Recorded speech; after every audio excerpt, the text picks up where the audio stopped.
pain management in trauma. What is it? Why is it important? And what can we do about it? My name's Ben, I'm a nurse, and let's talk trauma. Welcome to today's video where we're going to be discussing pain management in the acute trauma patient in the emergency department. Why is this important?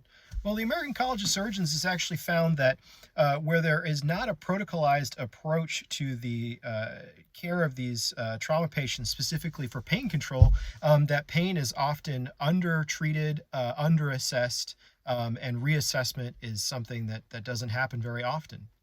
And so we have a big opportunity to improve the outcomes of our trauma patients as they come into the emergency department and continue through the hospital. And not only is this something that we should do, but it's actually something we have to do. The requirement from JACO for management of acute pain, not just in trauma, but acute pain, says that we have to have a defined criteria to screen, assess, and reassess pain that's consistent with the patient's age, condition, and ability to understand.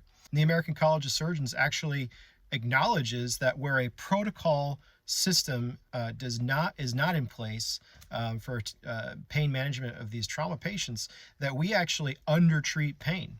And this has a negative impact both on the patient's experience in the emergency department and can have long-reaching effects as they continue through the continuum of care in the hospital. So how do we assess pain? Well, there's several assessment tools that we can use in the emergency department depending on our patient's age and condition. The most common one is the numerical rating system, or the NRS. This is the most common system and the most easy to use and understand, but only for use in conscious patients who can appropriately respond. The NRS is just the 1 through 10 pain scale, or 0 through 10 pain scale. So it's an 11-point scale, 0 being no pain, 10 being the worst pain that the patient could possibly imagine. Now remember, this is a subjective system, so it is up to the patient to determine what a 0 is and what a 10 is.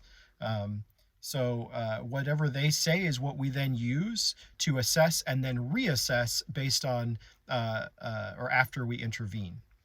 For our more critically ill patients who are not able to respond or don't understand what's happening around them, we have this tool called the Critical Care Pain Observation Tool, or the CPOT. Now, again, this is for use in critically ill patients who are unable to subjectively quantify their pain due to sedation, intubation, whatever it might be that might inhibit their ability to subjectively express their pain in a measurable fashion.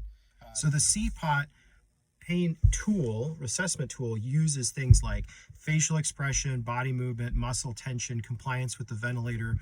These are objective things that we can note and use to score a patient before intervention, and then rescore and reassess after intervention so that we can objectively measure how successful our interventions were. Now, for our youngest trauma patients, the pediatric population, we have a couple of different tools.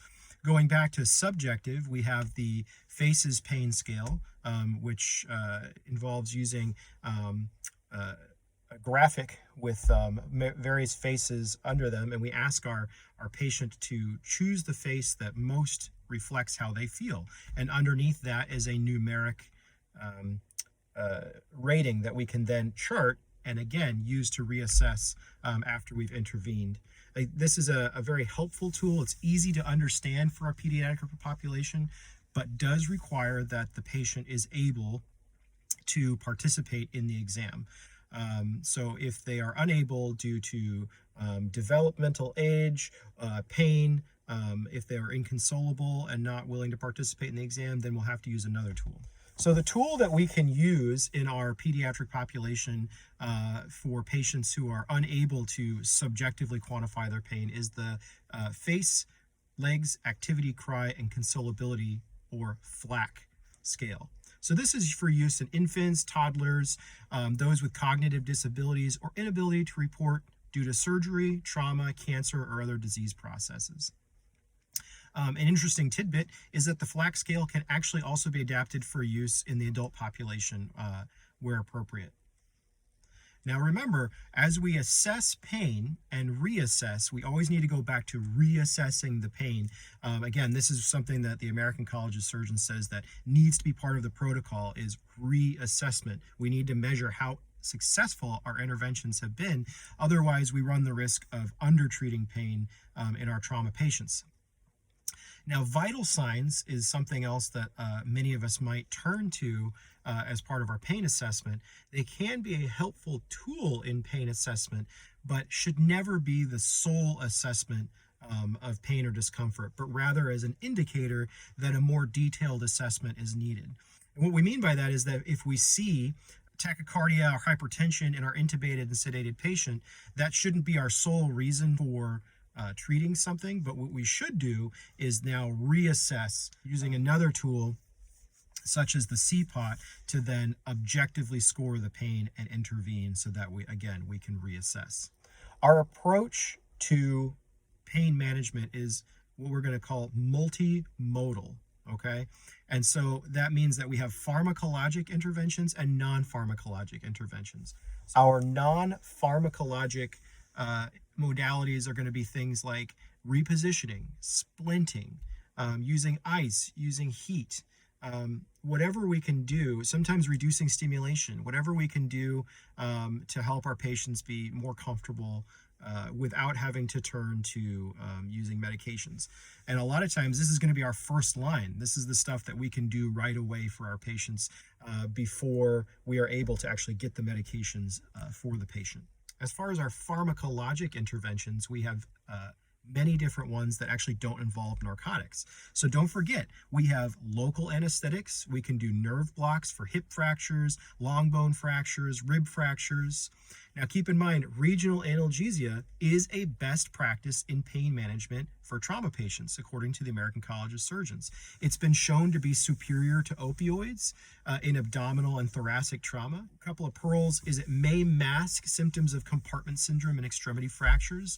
And you also do have to look out for something called local anesthetic system toxicity, or LAST. Mild manifestations of LAST include lightheadedness, tinnitus, and perioral numbness. Now, more severe cases are going to present with seizure or even cardiac arrest. So our time frame that we're looking to assess for LAST, it can occur immediately during the block placement or up to 45 minutes after procedure completion. Other pharmacologic interventions that we can consider, the use of acetaminophen, either IV or oral, depending on what's most appropriate. It offers several advantages, including numerous routes of administration, ease of access, and relatively few adverse effects. The addition of acetaminophen to traditional opioid therapy consistently demonstrates decreased morphine requirements. We can also use ibuprofen or ketorolac. This has also been shown to greatly reduce opioid requirements. Multiple studies have established NSAIDs are equally effective to opioids for acute traumatic pain in adults and children. Now keep in mind, NSAIDs do have a risk of GI bleeding and antiplatelet action, so we need to weigh the risk and impact of bleeding against the benefit of analgesia on a case-by-case basis. Now we can also use agents such as ketamine. Ketamine is a dissociative or a hypnotic agent, which offers some analgesia without compromising respiratory status or inducing hypotension. Now, it is a recommended frontline agent in pre-hospital and ED settings, along with the use of something like fentanyl. Multiple studies support the use of analgesic dose ketamine in the emergency department as a single agent or adjunctive to reduce opioid requirements, okay? Safe for use in patients with traumatic brain injury. This has been well established at this point. And another pearl is that it can induce hallucinations or emergence phenomenon. Now, this is dose dependent and something that we need to keep in mind for patients that we're using ketamine in. As far as opioid medications, fentanyl is a frontline choice in acute trauma. It has clear advantages over other opioids in initial resuscitation phase and ED management of trauma patients because of its minimal effects on hemodynamic status and its lack of CNS depression. However, Because of fentanyl's relatively short half-life, frequent pain reassessments and redosing are needed. Now, in our pregnant population, we need to remember that pregnancy does not preclude the treatment of pain after trauma. Untreated pain can have adverse consequences for both the mother and the fetus.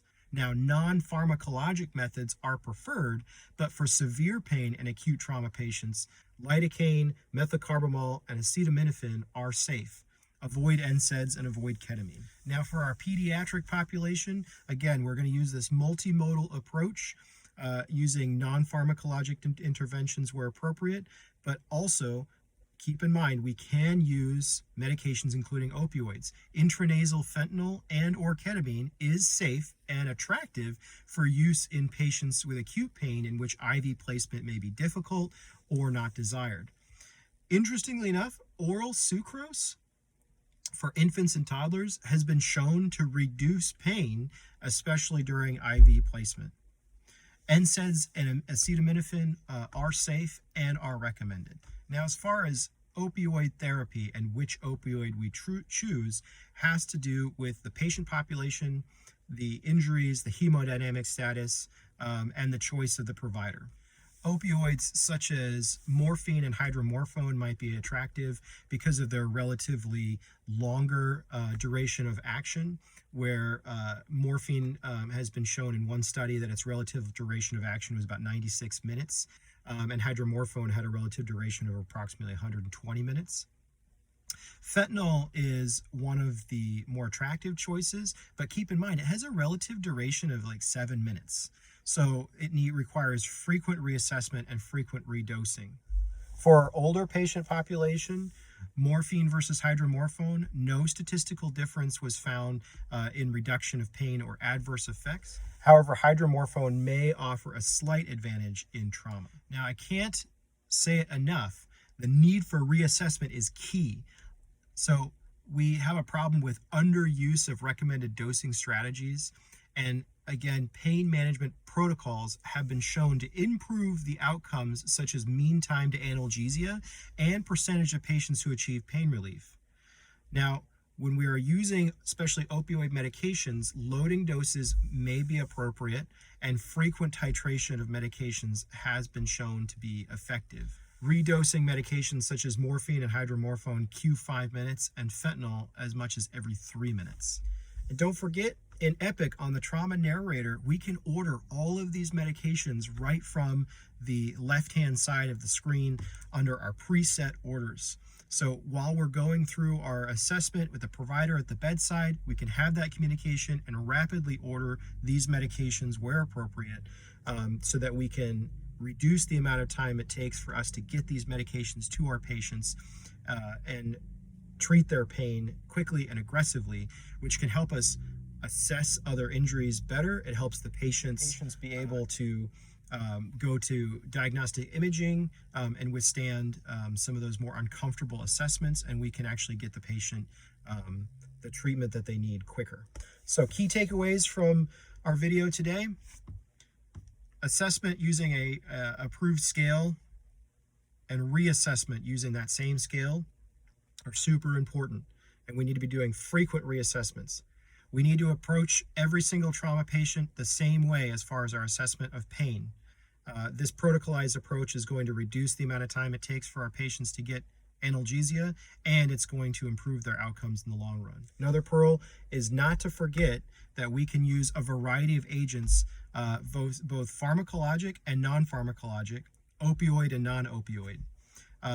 The use of ketamine and fentanyl in trauma is not only approved but recommended by the American College of Surgeons, and something that we should be very aggressive about.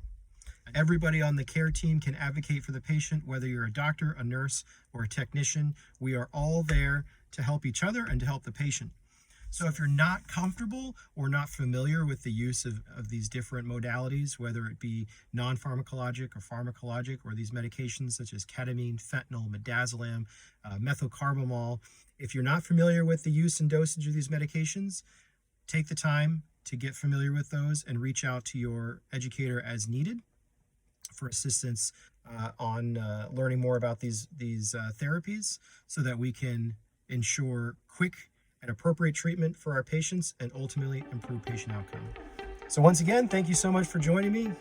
We'll talk later.